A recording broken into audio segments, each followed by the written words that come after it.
Assalamualaikum warahmatullahi wabarakatuh. Saya Himayatul Yusna dengan NIM 10004012108 akan membahas tema yang berjudulkan pendekatan-pendekatan dalam ekonomi dan politik. Yang pertama yakni pendekatan ekonomi terhadap politik.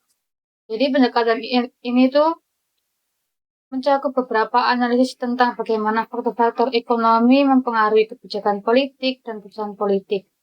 Pendekatan ini juga mempertimbangkan bagaimana kebijakan politik mempengaruhi ekonomi dan distribusi sumber daya. Dan pendekatan yang kedua yaitu pendekatan ekonomi politik berbasis kekuasaan. Ekonomi politik berbasis kekuasaan ini menekankan pada peran kekuasaan dalam membentuk kebijakan ekonomi dan distribusi sumber daya.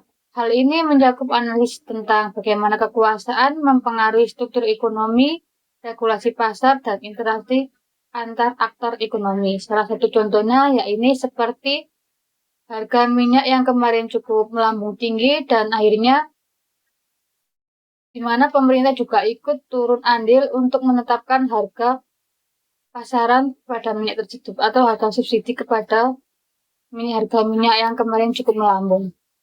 Selanjutnya yaitu pendekatan berbasis negara dalam ekonomi politik. Jadi pendekatan ekonomi politik berbasis negara berfokus pada peran negara dalam menentukan kebijakan ekonomi dan distribusi sumber daya. Dalam konteks ini, negara menjadi pusat utama dalam menentukan kebijakan ekonomi yang mencakup investasi, teknologi, dan pembangunan manusia.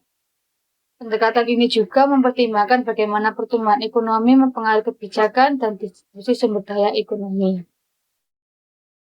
Salah satu pendekatan yang sering kita lihat yaitu pendekatan utilitarian yang menekankan di mana pendekatan ini tuh lebih menekankan kesejahteraan masyarakat sebagai tujuan utama. Sekian dari saya, apabila ada salah mohon maaf sebesar-besarnya. Wassalamualaikum warahmatullahi wabarakatuh.